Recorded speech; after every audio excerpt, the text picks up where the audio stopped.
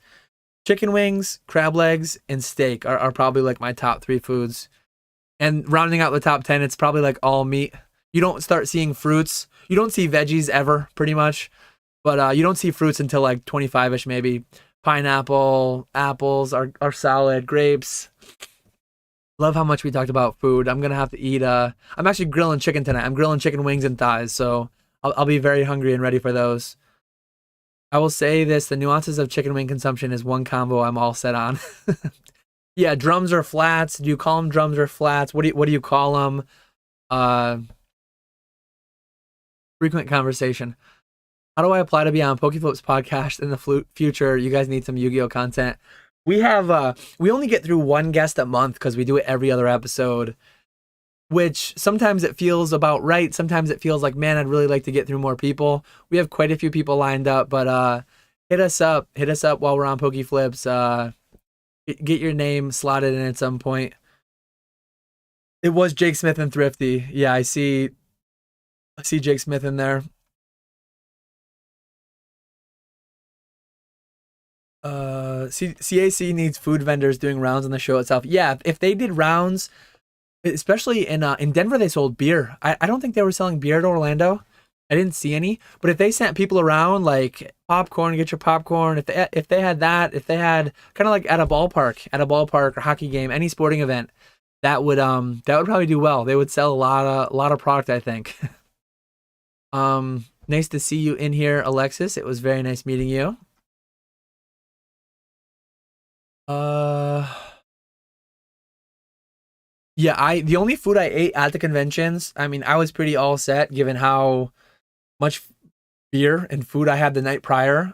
But I mentioned in my video to bring like granola bars, to bring things like that. My wife would come in late morning, early afternoon, and she brought like a soda.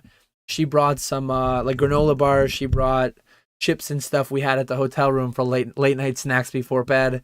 That's really all I ate. I think I ate three Krispy Kremes the day she brought those Saturday morning. I ate like trash. That's part of it. No sleep, too much alcohol, eating like absolute garbage all weekend, but great time, great time. Jake Smith says milk tank milkshake for me. Cam DM me, baby. Retro's gonna Venmo him like $10 for the he's gonna go outside. He's gonna circumvent the OnlyFans fees, and he's gonna Venmo him $10 for the exclusive photo. The canvases are from PokemonCenter.com. OnlyFans special. Josh also, Cam's gonna make like $100 in here. Uh, he's gonna make. Oh, I heard you guys. I've cheated because I heard you guys. How much is the Celebrations Full Art Pika and PSA 10? I would have guessed. I sold out of Greninja Gold Stars around $80 in PSA 10. I want to say. I think you guys mentioned it was like 140 or something. If I had to guess, I would have guessed 80 to 100, similar to the Greninja Gold Star, because it's a 50-cent card, dollar card, kind of like Greninja Gold Star, a little bit cheaper than Greninja Gold Star even. But I think it's kind of hard to grade, and because it's so cheap and grading is kind of so high, relatively speaking, not as many have done it as they would have if it was an altar. If it was an altar that was $20, that would be a $300, $200 PSA 10. Like, it's crazy. It's absolutely crazy, the demand for Pokemon cards and what some of these cards are still doing. Even like special delivery Charizard, even the Charizard UPC promos, still being north of $100. It's wild. The demand is so deep. It's nuts. Um, you should really look into Kettle brand crinkle cuts. Truffle flavor is my go-to. My mom does the Cape Cod kettle chips quite a bit. I believe they're kettle chips, but Cape Cod is her. I think they're like baked.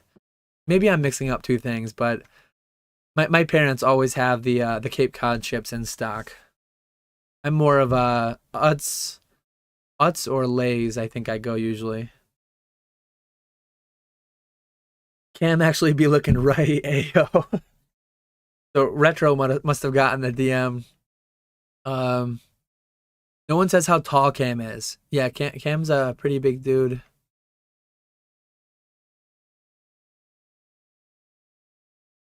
We have not seen Dan's burner account in a long time. Yeah, I don't know where that went. Uh, my wife puts ketchup in her mac and cheese. Terrible. So when I was younger, one of my favorite lunches was just a bologna sandwich with ketchup, like loaded with ketchup, white bread, bologna, and then enough ketchup so that you would see it soaking through that old crappy like thin white bread. Now I eat like I have a I don't make it like from scratch by hand. I have a bread machine, a bread maker. So I make bread in there occasionally, and then I just buy like whole wheat bread usually. So I buy bread with more substance. But when I was younger, I would put ketchup on eggs, ketchup on any kind of beef, like burgers, steak, all that stuff. I would put ketchup in my mac and cheese. I would just like eat ketchup with a spoon. I ate a lifetime's worth of ketchup between like birth and 10 years old. I can't do it anymore. It's all hot sauce, barbecue sauce, a little bit of A1 for like fries or bad steaks. But I can't do ketchup at all. I can't do it. The smell gets me, especially especially if you have anyone in your household that doesn't rinse their plates well. I don't want to get myself in trouble and say who doesn't do it, but ketchup the next day. That is one of the worst smells ever. Ketchup the next day, not been rinsed off a plate. Man, that is terrible.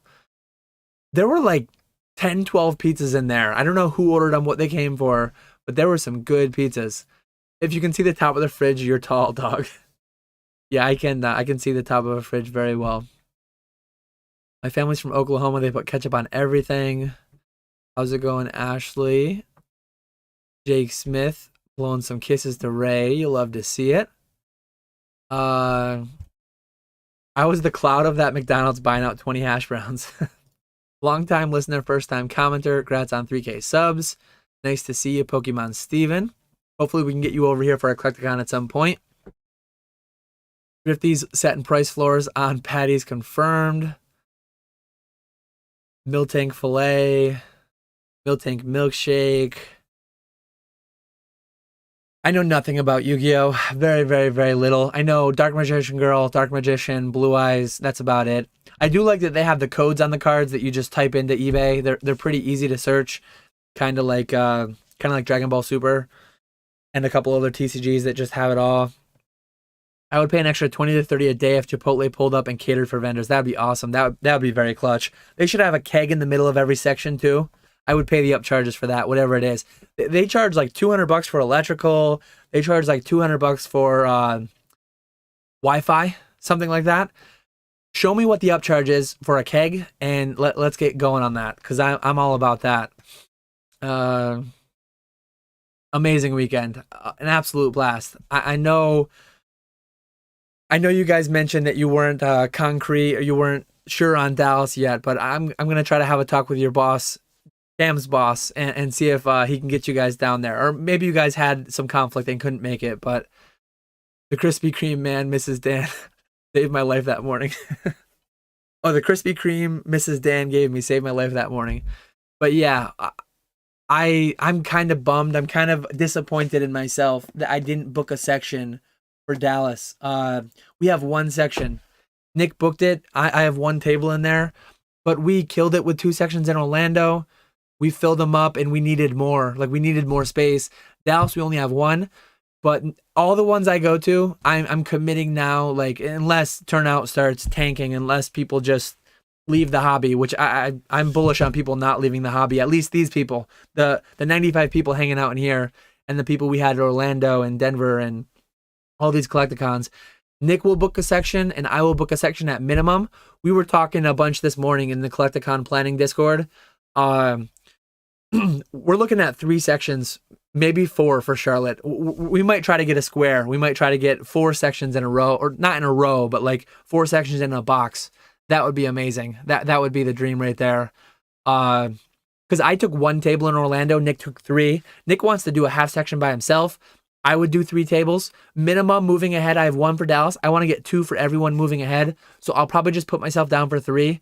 And then if a late, like, somebody doesn't get one, maybe I can pass off a table. But I'm bullish on Collecticons moving ahead. I'm planning on doing Dallas, Charlotte, and then I might add Houston for the end of the year in November. We'll have to see how things are going.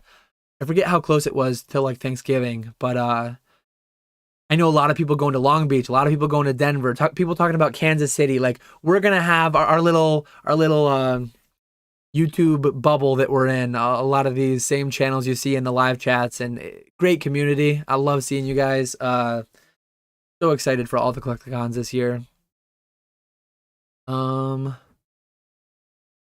9s are 15, and yeah, 10s are like 150. Feels insane, but pop 87 out of 1,000 graded, so less than 10%. Maybe I might put some in my next submission. So I mentioned earlier in the stream, I don't know, probably different people in here now. I have no cards in any grading company's backlog. I mentioned that I might start building a submission during this live stream. I can't keep up with chat. You guys are killing it, so I've got nothing done, which is great because I'm having a great time. But I think I have 500 of those. They were 50 cents a piece, so I bought like several hundred of them. I might look through and try to find PSA 10 contenders. 9s being 15, obviously you lose money because grading is 15, but less than 10% 10 rate, if I can personally look them over really well, and if I can get a PSA 10 rate around 25 to 50%, the numbers would work and make sense. So maybe I'll take a stab at it. We'll have to see. There's so many plays. The hobby's so big. There's so much liquidity, so much stuff going on. There's always plays. It's crazy. Market keeps absorbing. Retro changed my whole life picking dill kettle chips.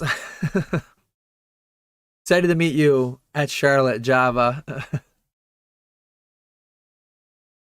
Bro, when I was a kid, I loved ketchup sandwiches, which is 2 pieces of white bread and enough ketchup that it seeps through the bread. I think I was demented. I was right there with you.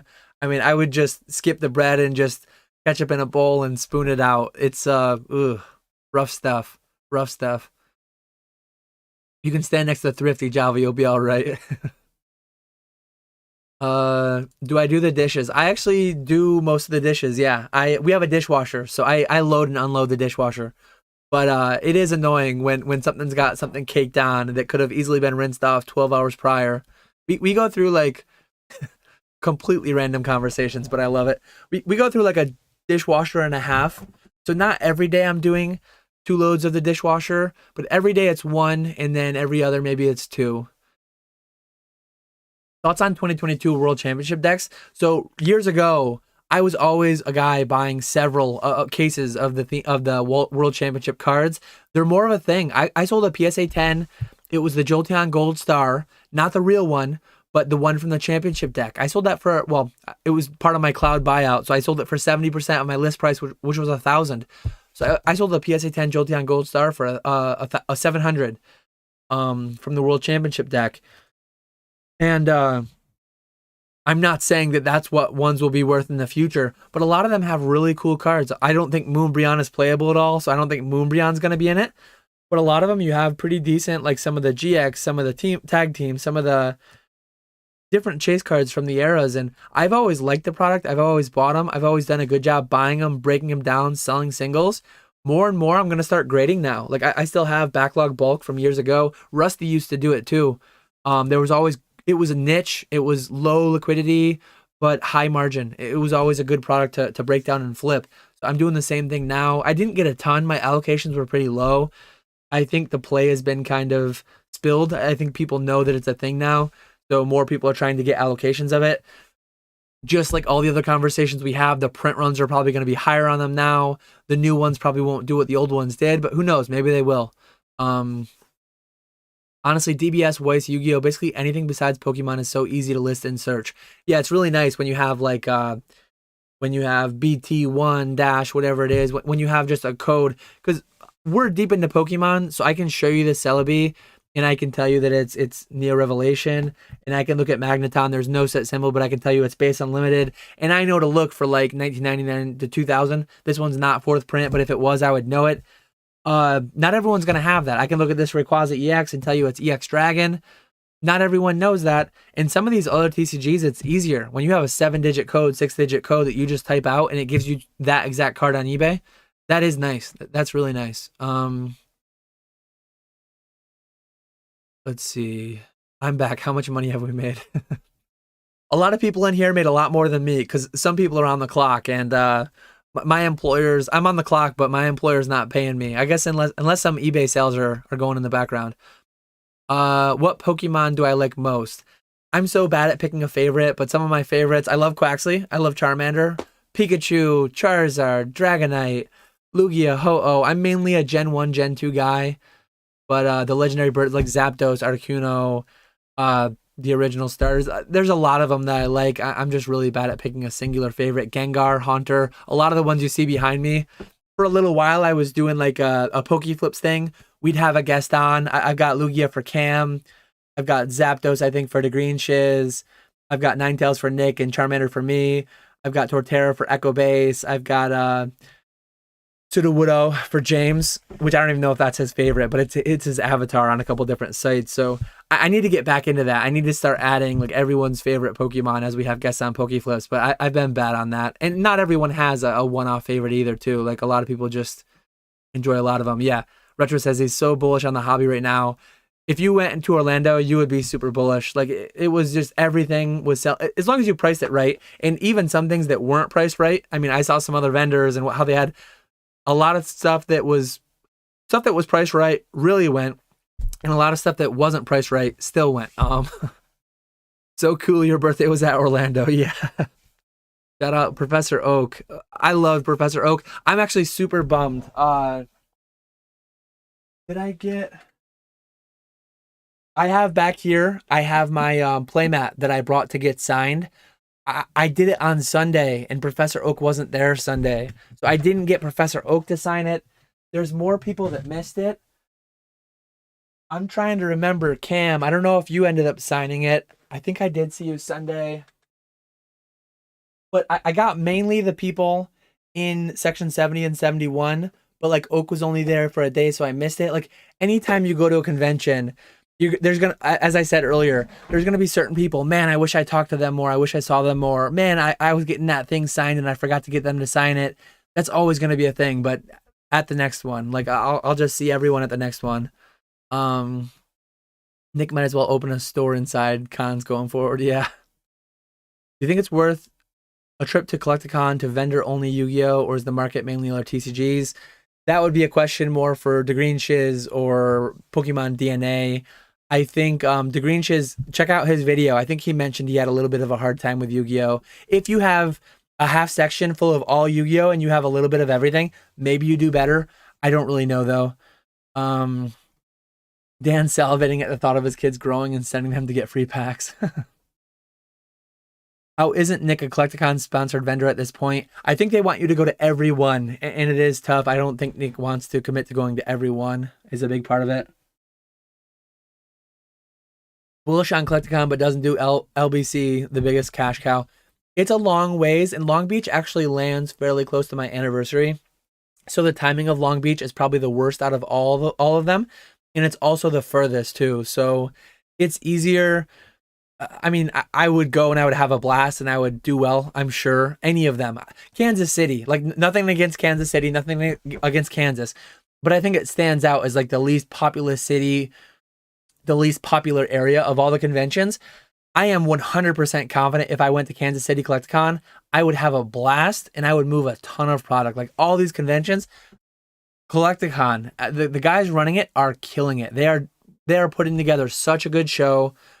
Minus the concert. That's my only feedback. Like take away the concert, they're just killing it on everything.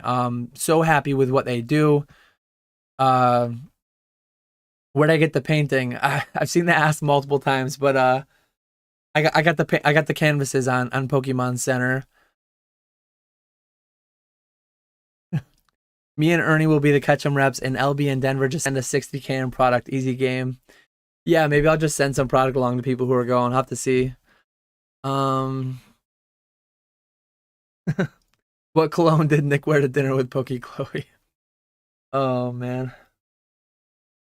Thoughts on Pokemon TCG Classic? I'm bullish. I'm bullish on the hobby. That's all I can say about all these upcoming releases. Um,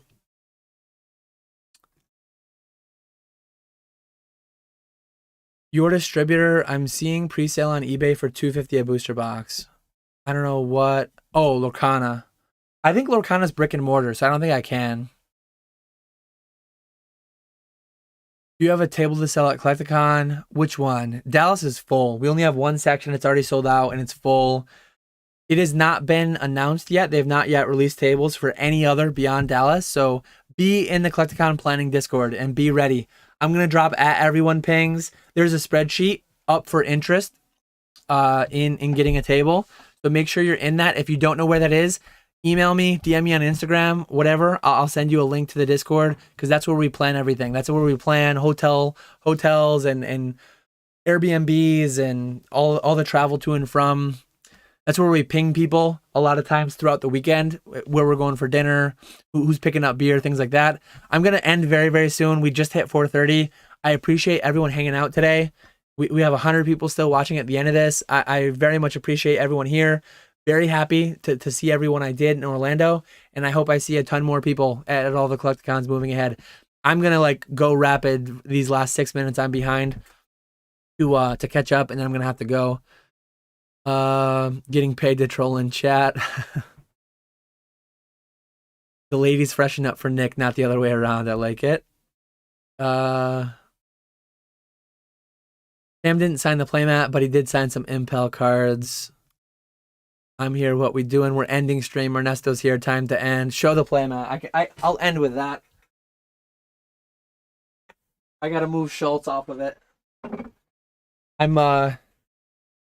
I'll hold it up right as I end the stream so that maybe that ends up, or it won't be the thumbnail because I put a thumbnail there. Honestly, so much stuff I was seeing bought and stuff I was buying were just super cheap, $20 to $30 cool slabs. That's the stuff I'd bring if I was vending. PSA 10, Old Maids, etc. Yeah, bring liquidity. That's a good, easy impulse buy price range for sure. PSA 9, Black White Era Hollows, even if they're above eBay comps, it's easy. Yeah, $20, $30, easy impulse buy. I didn't see Chumley at all. So much potential to grow with Collecticon. I know a few years down the road, if the event coordinators keep it up, it'll have massive traction. Yeah, they're doing amazingly well. So happy with the show they put on. Very bullish on Collecticon. Then working overtime, truly a goat. Barbecue in Dallas the day before the con. Let's go. Show the playmat. Ernie sketches fire. Let's see. That Texas barbecue and smack. So yeah, I appreciate all you guys hanging out. Here's the playmat. I'm gonna end here. I will see you guys on Monday. I'll do a follow-up stream. Check out let me point this one out specifically. But yeah, the Ernie Reader Zard sketch. I missed people 100%. I definitely missed people. I wish I had gotten everybody, but that's who I got together for the signings. Gonna cherish that playmat. Cool memento. Remind me of the event. I appreciate you all watching as always. I will catch you all later.